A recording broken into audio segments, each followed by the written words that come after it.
তুমি কি খেয়াল করেছো রাস্তায় মানুষ হাসি খুশি ঘুরে বেড়াচ্ছে, কফি শপে ভিড়, পার্কে দম্পতি, শপিং মলে ভরপুর কেনাকাটা করছে। মনে হয় সবাই সুখে ভাসছে, টাকার বন্যা বইছে। কিন্তু প্রশ্ন একটাই, এই টাকা আসে কোথা থেকে? আজকাল আমরা এমন এক যুগে বেঁচে আছি যেখানে টাকাটা শুধু ব্যাংক থেকে আসে না, আসে আইডিয়া থেকে। কেউ ভিডিও বানিয়ে আয় করছে, কেউ অনলাইনে ডিজিটাল প্রোডাক্ট বিক্রি করছে, কেউ আবার ক্রিপ্টো বা ফ্লান্সিং করে মাসে লাখ টাকা তুলছে। তুমি ভাবো ওরা কিভাবে পারে? ওরা শুধু ভিন্নভাবে।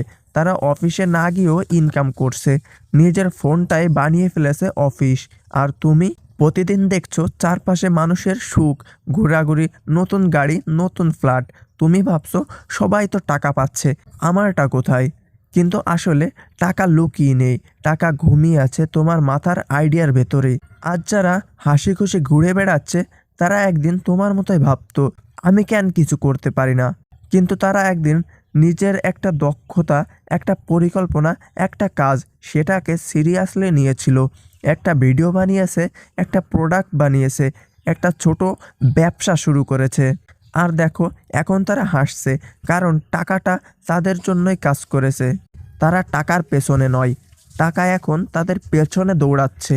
তাই পরের বার যখন দেখবে কেউ সুখে ঘুরছে, তখন হিংসে করো না, অনুপ্রেরণা নাও। নিজেকে জিজ্ঞেস করো, তোমার মাথার ভিতরে কি আছে?